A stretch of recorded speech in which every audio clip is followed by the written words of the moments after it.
अंडमान द्वीप समूह का अंतिम दक्षिणी द्वीप है लिटिल अंडमान। इसके बाद निकोबार द्वीप समूह की श्रृंखला आरंभ होती है। निकोबार द्वीप समूह का पहला प्रमुख द्वीप है कार निकोबार, जो लिटिल अंडमान से 96 किलोमीटर दूर है। निकोबारियों का विश्वास है कि प्राचीन काल में ये दोनों द्वीप एक ही थे। इनके विभक्त होने की एक लोक कथा है जो आज भी दोहराई जाती है। सदियों पूर्व जब लिटिल अंडमान और कार निकोबार आपस में जुड़े हुए थे, तब वहाँ एक सुंदर सा गांव था। पास में एक सुंदर और शक्तिशाली युवक रहता था। उसका नाम था तंतारा। निकोबारी उसे बेहद प्रेम करते थे। तंतारा एक नेक और ईमानदार व्यक्ति था, सदैव दूसरों की सहायता के लिए तत्पर रहता था। वह सदैव अपने साथ एक तलवार रखता था। वह तलवार लकड़ी की थी।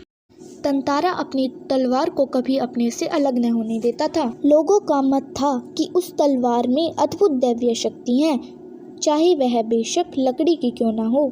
एक शाम तंतारा दिन भर के अथक परिश्रम के बाद वह समुद्र के किनारे टहलने चला जाता है। तभी कहीं पास से उसे मधुर गीत गूंजता सुनाई देता है। बीच बीच में लहरों का संगीत सुनाई देता है। गायन इतना प्रभावी था कि वह अपना सुध बुध खोने लगता है। वह उस तरफ बढ़ने लगा जिस तरफ से वह संगीत आने लग रहा था। अंततः उसकी नज़र एक युवती पर पड़ी। एकाएक ऊंची लहरें उठी और वह हड़बड़ाहट में गाना भूल गई। फिर तंतारा ने कहा, तुमने एकाएक इतना मधुर गाना अधूरा क्यों छोड़ दिया? उसने बेरुखी के साथ जवाब दिया, पहले बताओ तुम कौन हो? जवाब देने के साथ तंतारा ने पुनः अपना प्रश्न दोहराया, तुमने गाना क्यों रोक दिया? गाओ, गीत पूरा करो। सचमुच तुमने बहुत सुरीला कंठ पाया है। फिर युवती कहती है, यह तो मेरे प्रश्न का उत्तर नहीं हुआ। सच बताओ तुम कौन हो? लपाती गांव में तुम्हें कभी नहीं देखा। तंतारा ने फिर वही प्रश्न दोहराया।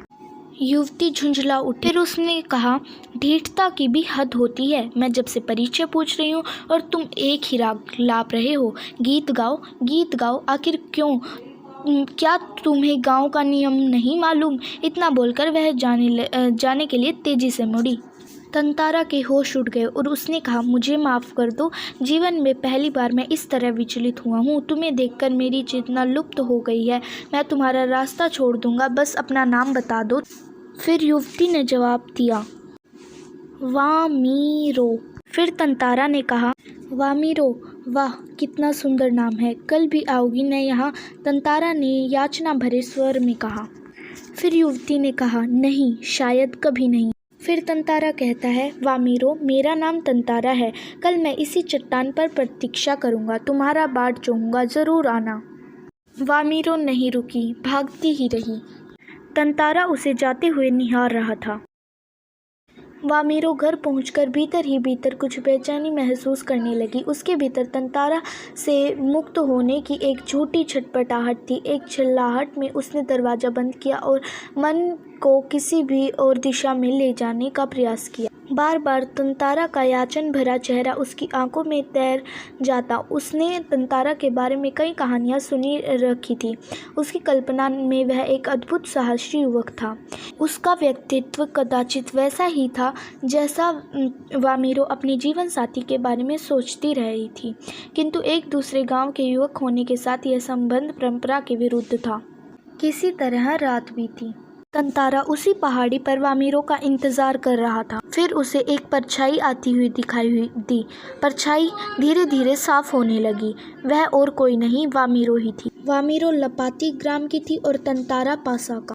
दोनों रोज उसी जगह पर पहुंचते और एक दूसरे को ताकते रहते। कुछ समय बाद पाशा गांव में पशु पर्व का आयोजन हुआ। तंतारा का मन इन कार्यों में बिल्कुल भी न था। तंतारा को देख वामीरो फूट फूट कर रोने लगी। वामीरो के रोने की आवाज़ सुनकर उसकी माँ वहां आ पहुंची। उसकी माँ तंतारा को देखकर आग बबूला हो उठी। उसकी माँ क्रोध में अफन उठी। उसने तंतारा को तरह तरह से अपमानित किया। गांव वाले लोग भी तंतारा का विरोध करने लगे।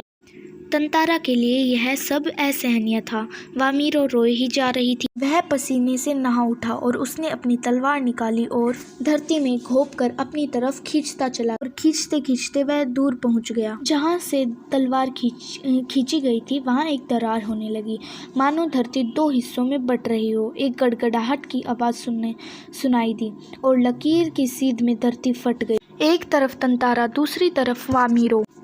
इधर वामीरो कह रही थी तंतारा तंतारा, और उधर तंतारा कह रहा था वामीरो वामीरो। तंतारा लहूलुहान हो चुका था, वह अचेत होने लगा था और कुछ देर बाद उसे होश नहीं रहा। वह द्वीप के अंतिम भूखंड पर पड़ा हुआ था जो कि दूसरे हिस्से से जुड़ा हुआ था। लोगों ने तंतारा को ढूंढने की बहुत कोशिश की पर उसका कोई सुराग भी नहीं मिला। वामीरो ने खाना पीना छोड़ दिया, वह परिवार से भी अलग हो गई और वह पागल भी हो गई। वह हर समय तंतारा को खोजती रहती। तंतारा और वामीरो जिस जगह मिला करते थे, वामीरो उसी जगह बैठी रहती। आज न तो तंतारा है ना वामीरो, किंतु उनकी यह प्रेम कथा घर घर में सुनाई जाती। निकोबारी इस घटना के बाद दूसरे गांव में भी आपसी वैवाहिक संबंध करने लगे। तंतारा वामीरो की त्यागमयी मृत्यु शायद इसी सुखद परिवर्तन के लिए थी।